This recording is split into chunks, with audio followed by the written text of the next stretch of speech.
Hi, my name is Jackie and welcome back to my channel. Any Lord of the Rings fans in the house, let me know in the comments below. It is, well, it's like the second week of March and I'm actually bringing you my Empties video because I have quite a few of them again.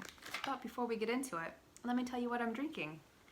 It was a super dreary, rainy morning today. A perfect day to indulge in some roasty, toasty genmaicha. This one is from Adagio teas. I love genmaicha. But let me tell you what I drank in February. So I worked my way through more of the tinsel teas from Adagio teas. Roasting chestnuts was pretty nice. It was a lapsang base though, so if you don't like smoky teas, you probably wouldn't like this one. And then there's also Deck the Halls. A lot of the tinsel teas seem to be like a black tea base with cloves and orange flavoring and like miscellaneous chai spices. And so Deck the Halls, that's kind of what that was. Not that it was bad, it was good, but like there were 3 other teas that sort of tasted like this. Next we have Pu'er Pearls. My notes on this say it smells and tastes like the straw and the animal pens at the county fair. And when I say animal pens, I'm obviously implying like a not clean animal pen. Next we had Double Ginger. This one was really nice. I already did a review on this, but just to recap, this is one of their newer blends. And considering it's called Double Ginger, I thought this was going to be like a really super spicy ginger bomb, and so I drank it when I was sick, but it definitely wasn't. It was more on the aromatic side of ginger, and on top of that there was some nice fruity aromas, nice fruity flavors added to this. So overall, I mean, I'm not a huge fan of ginger, but I actually really enjoyed this. I also really enjoyed their cinnamon rooibos chai. I'm so happy that they added this to their collection because I was kind of looking for a cinnamon rooibos chai. This was exactly what I was looking for. It's basically Harney & Sons hot cinnamon spice, but a caffeine-free rooibos-based version. Elderberry wine. This is not a tea that I've had in quite a while. I reviewed this like last spring, and at the time I wasn't really a fan of it. I made this again while I was sick because one of my commenters had mentioned that hibiscus was high in vitamin C. Not that I would ever buy it again, but I actually didn't mind it so much when I made it again, and I made this hot. Oh, Adagio teas, you are the gift that keeps on giving. I finished another birthday tea. I have so many of these samples. The next are from Adagio teas, but it's from their Masters Teas collection. So, and all of these were actually received for free in exchange for reviews. Most of these I probably posted over on my website, so I'll be sure to link those in the description box below if you're interested in reading more. I'm probably gonna botch the pronunciation on a handful of these. So Huangshan Maofeng. This is a green tea. Notes of lychee and delicate sweet grass, whispery yet complex. I was neither here nor there on this tea. I don't think I got notes of lychee. I definitely got notes of sweet grass. Then we have Formosa Fancy by How. So my experience with this tea is it's kind of finicky. When you get it wrong, it's sort of a nondescript cup of tea. But when you get it right, oh goodness, this one is beautiful. Like the initial flavor is just luscious clover honey, so decadent. And then it's followed up with some nice peach aromas. Next was this Formosa Ruby 18.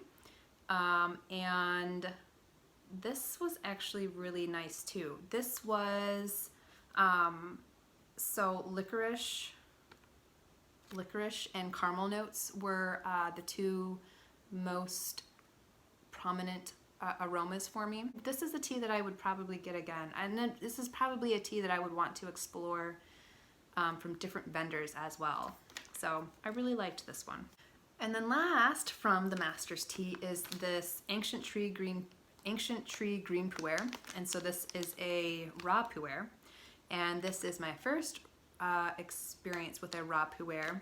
and it was an experience. Oh my goodness. This one, I feel like I fought for the first several infusions. It was really bitter and astringent. I don't know if that's like the nature of the tea, because I've kind of heard that the younger raw pu'ers can be bitter and astringent. So I don't know if it was just the nature of the tea or if I was like over steeping it, because I tested this one out pretty early on when I had my guy on. Once I got to infusion 6, like my entire experience with this tea changed.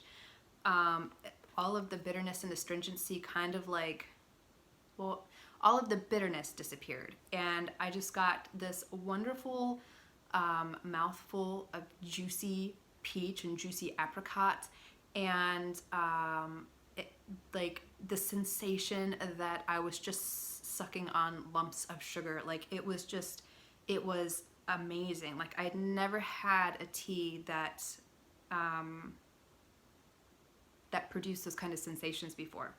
I finished up my sample of Fireside Chat black tea blend from Plum Deluxe, and I have actually already posted a review on this. I really liked this one. I still can't figure out if there was ever any lapsang in this like I thought there was, but I mean, it was still really nice. Next is this organic sweet cinnamon from Tea Sparrow. When I originally drank it, I wasn't that keen on it because I was thinking that this was gonna be sort of like Harney & Sons Hot Cinnamon Spice, and it really wasn't. But when I reached for it again, I actually really liked it. It's a lot more tea forward than flavoring forward compared to Harney & Sons. And overall, it was just really nice. This next one is Snowflake Tea, which is also from Tea Sparrow. This was a coconut and almond flavored Ceylon tea. This was very strongly flavored of marzipan, but the tea flavor was really weak. Ooh, next we have a Fairy Garden tea from Dryad Tea. This came in a Sips by box. I've had this in my collection for like a year. This was really interesting. This is a blend of spearmint, peppermint, lavender, heather, cornflower petals, and cinnamon. I think this ran the risk of just sort of being like a mediocre pepperminty blend, but the cinnamon really elevated this and kind of made it really exciting to drink. It's definitely, as the cup cools down a little bit, that cinnamon becomes a little bit more prominent. And I really liked this. This kind of made me chill. Next we have Tia Guan Yin from Crafted Leaf Teas. I always love a Tia Guan Yin, and of course they produce a really, really lovely one, or sell a really lovely one. And we're still going, but we're almost done. Next we have Honey Orchid Oolong from Empties. And I really dropped the ball on this one. I had filmed a video for this, but it was kind of a new format for myself.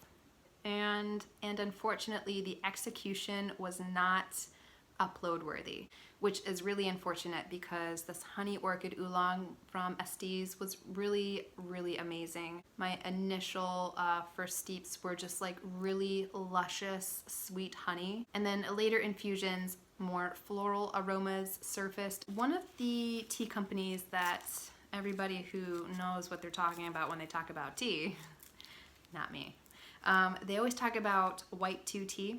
So they've sort of, that company specifically was like the company that I really wanted to start exploring with this year. So the first one is, let's see, I think it's 2019, but Natural Redhead. And this was a black tea. And I really don't have anything to say about it because this was like my this was my second time steeping a tea, like a compressed tea. This was like a coin, like a really tightly compressed coin. And I don't think I steeped it right. I would say I definitely have a lot of practicing to do when it comes to these compressed teas. The other one that I tried was their 2019 waffles. And that was also a coin like this. I originally described it as a failure, but it's been pointed out to me that I still got something out of it, whether it's learning how to steep the tea differently. I mean, I was able to get flavors from it, although they were not pleasant flavors. They were not the flavors that I think this tea was supposed to offer. It was just, it was a learning experience. And same with this one. This was a learning experience too. And so last but not least is still another sample from, well, I don't know if it's really a sample, but last but not least is this lumber ball from the White2tea. And this is another ripe pu'er. And this one is really interesting. It was very much like a forest after a rainfall. There's just a lot of like wood aromas, a lot of like aromas, a lot of like petrichor aromas.